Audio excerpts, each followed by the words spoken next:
ક્રોસનું જ્ઞાન ન થાય તો ન થાય. સત્સંગમાં કુસંગને ઓળખે નહીં તો બહાર તો થોડો એ કુસંગ કરવા જવાનો છે.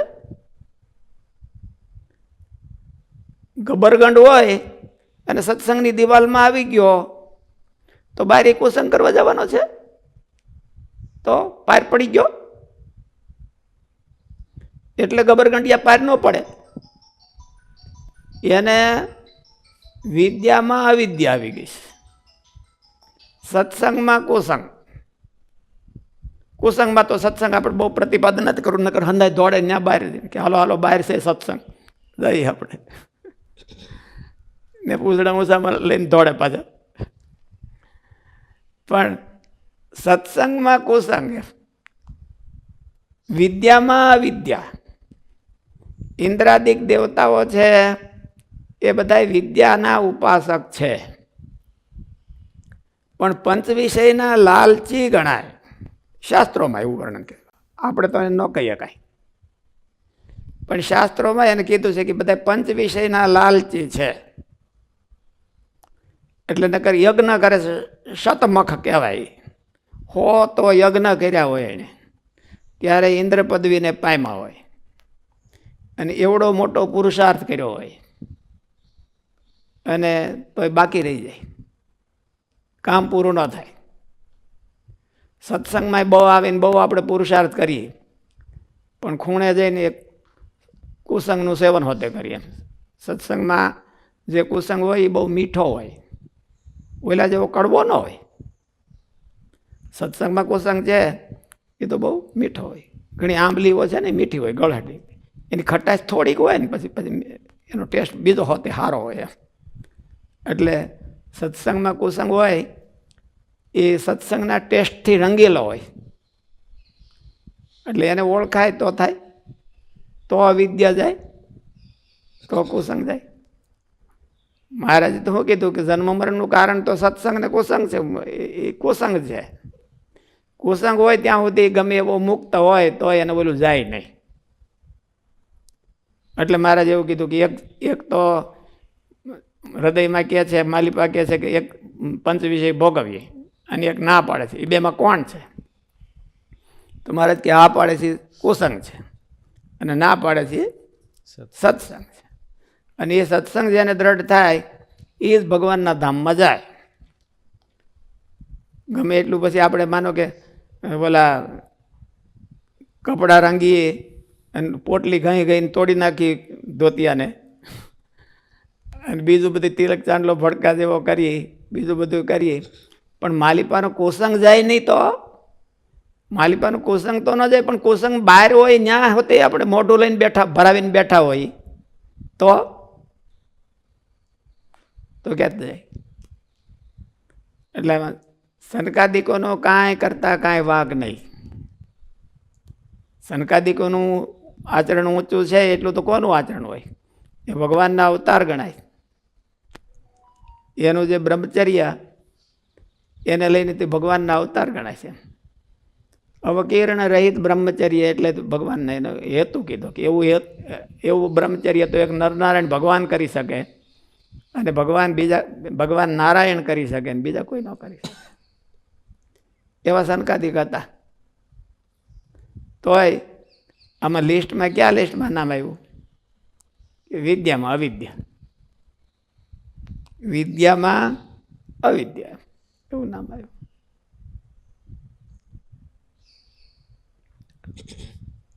સ્વામી, હા, તો એવું કહી શકાય કે સંકાદિક ઓળખાણમાં ખામી છે? શું કીધું? સંકાદિકોને ઓળખાણમાં ખામી છે એમ કહી શકાય. ઉપાસનાની ખામી તો શાસ્ત્રો વર્ણવે છે, એટલે જે ગણવું હોય પછી એને મોટા માણસની બહુ ચિકિત્સા ન કરાય. મોટા માણસની કોમેન્ટ્રી અને ચિકિત્સા બહુ ન કરે, પણ જેટલું કીધું એટલો મુદ્દો પકડી લેવાનો એમ. સંકાદિક છે એ બધા એના બાપ દાદા કહેવાય, અને એમાં આપણા તો ખાસ ત્યાગીઓના તો, એટલે એની ચિકિત્સા બહુ કે એનાલિસિસ બહુ ન કરાય, પણ રિયાલિટી હોય એટલો મુદ્દો જાણી લેવાનો, પકડી લેવાનો. રિટર્ન ક્વેશ્ચન એ છે કે તો માનો કે બધી રીતના શુદ્ધ થઈ જાય, શું કે બધી રીતે શું કે છે? બધ પૂરું કરી હા. હા, બધી રીતે શુદ્ધ થઈ જાય તો એ ઓળખાણ કરવી એ અલગ વસ્તુ થઈ ને. હા, એટલે જ આપણે વાત કરીને કે બે ફેસ છે, એક શુદ્ધ આચરણ અને એક શુદ્ધ ઉપાસના. શુદ્ધ આચરણ હોય એની ઉપાસના શુદ્ધ જ હોય એવું માની લેવું એ ખોટું વાત છે. જેનું આચરણ બહુ ઊંચું હોય, માણસો મોટે ભાગે આચરણમાંથી પછી આમ એક્સાઇટ થઈ જાય, ઓહો એનું આવું આચરણ એટલે એની માન્યતા એવી જ હશે, એટલે એક્સાઇટ ન થવું એમ. કોઈ એક ફેસમાં એક્સાઇટ ન થવું, અને કોઈક ઉપાસનાના બહુ બણગા મારતું હોય તો એક્સાઇટ ન થવું. બે મહારાજે કીધું કે એમાંય જાજી છેતરપિંડી તો આચરણ જેનું ઊંચું હોય એને તો બહુ થાય. જેનું આચરણ ઊંચું હોય એના વચનને કોઈ કાપી ન શકે. પછી એટલા માટે જો બૃહસ્પતિજી દેવતાઓના ગુરુ કહેવાય છે, પણ એને ચલાવ્યું હું 4 વાક મત ચલાવ્યો. હવે પછી એને આપણી એના વચનો આપણે ધારવા જઈએ તો મરીએ. બૃહસ્પતિએ નીતિ કીધી હોય એમાં કાંઈ વાંધો નહીં, પણ ઉપાસના કહેવા એની લેવા જાય તો મુશ્કેલી થઈ જાય. બૃહસ્પતિ દેવતાઓના ગુરુ છે, તો દેવતાના ગુરુ ક્યાંક ઊંચું સમજતા હોય બીજું કાંઈ. આપણે ક્યાંક હું કઈ માનો કે હાલો હું વેદાંત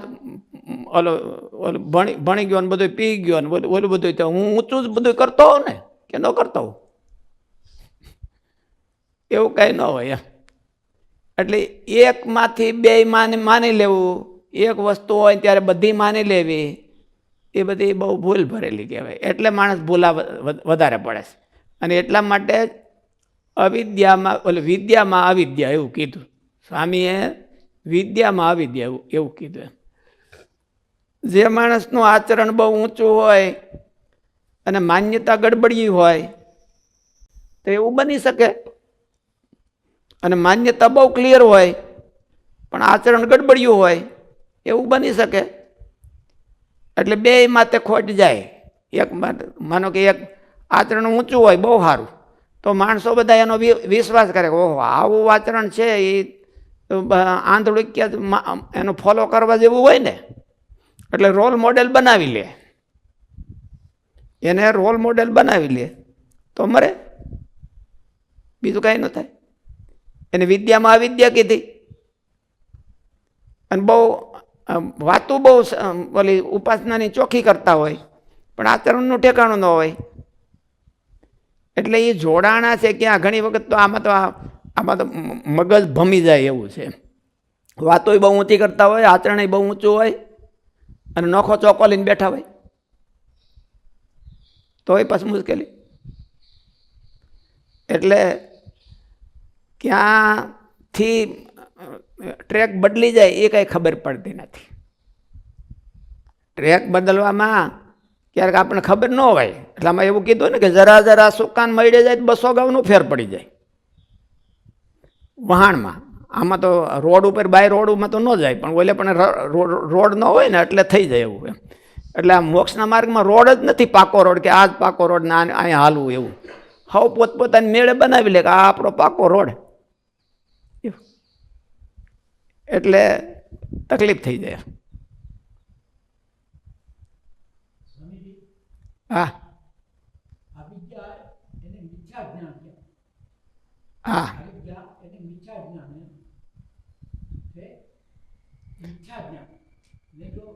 चाहिए उस प्रकार से उल्टा करके निकला, असत्य को सत्य और सत्य को असत्य मानना। तो उन्होंने ये कहा ना,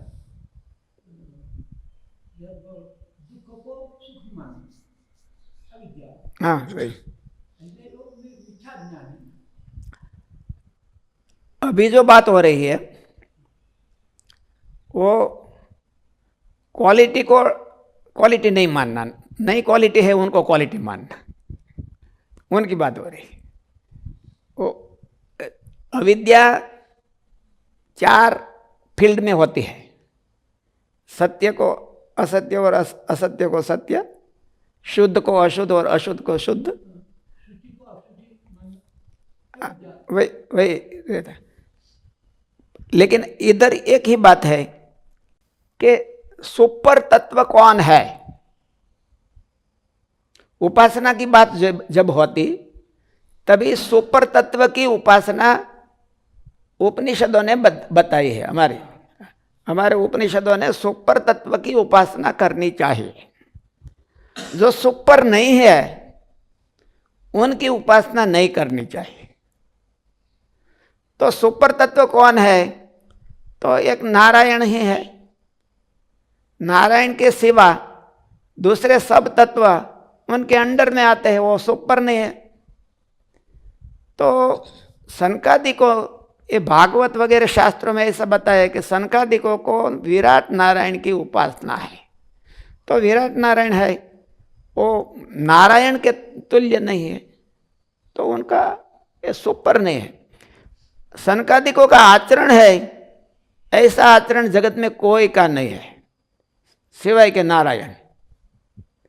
इतना आचरण ऊंचा है उनका, लेकिन उनका सिलेक्शन है वो थोड़ा कम है, सिलेक्शन कम है। तो सिलेक्शन પણ બહુ જરૂરી છે। ખાલી આચરણ જ જરૂરી છે એટલું નહીં, સિલેક્શન હોતે જરૂરી છે। વિદ્યા વિદ્યે મમતનુ વિદ્યુદ્ધવ શરીરિણામ બંધ મોક્ષ કરી આદ્યે માયા મેં વિનિર્મિતે। એ શ્લોકને વિશે વિદ્યા અને અવિદ્યા એ બેએ કરીને બંધ મોક્ષ કયા છે। તે વિદ્યા અને અવિદ્યા તે શું? ત્યારે સ્વામી બોલ્યા છે, વિદ્યા જે ધર્મને વિશે વર્તવું, જ્ઞાન શીખવું, વૈરાગ્ય શીખવું અને શ્રીજી મહારાજનો ને મોટા સંતનો મહિમા શીખવું અને 9 પ્રકારની ભક્તિ કરવા શીખવી અને શમ દમાદિક સાધન શીખવા ઇત્યાદિક સર્વે વિદ્યા શક્તિ કહેવાય છે। ને પંચ વિષયને વિશે રાગ રાખવો ને દેહાભિમાન સોતા વર્તવું ઇત્યાદિક સર્વે અવિદ્યા શક્તિ કહેવાય છે। આ એનો કે જાડો જાડો વિભાગ છે કે આવું હોય તો એને વિદ્યા કહેવાય। સારા કર્મ કરતા હોય, પુણ્ય કર્મ કરતા હોય, પ્રશંસનીય કર્મ કરતા હોય તો એ વિદ્યા કહેવાય। નિંદિત કર્મ કરતા હોય અને પાપ કર્મ કરતા હોય તો એ બધી અવિદ્યા કહેવાય। તો એ અવિદ્યા કહેવાય। એમાં માણસ કોઈ ભૂલો પડતો નથી। ભૂલો પડે છે એ ક્યાં પડે છે? તો કે વિદ્યામાં અવિદ્યા, ત્યાં માણસ ભૂલો પડે છે। અને ઓળખાણમાં એને ફેર ક્યાં પડી જાય છે? કે અવિદ્યામાં વિદ્યા।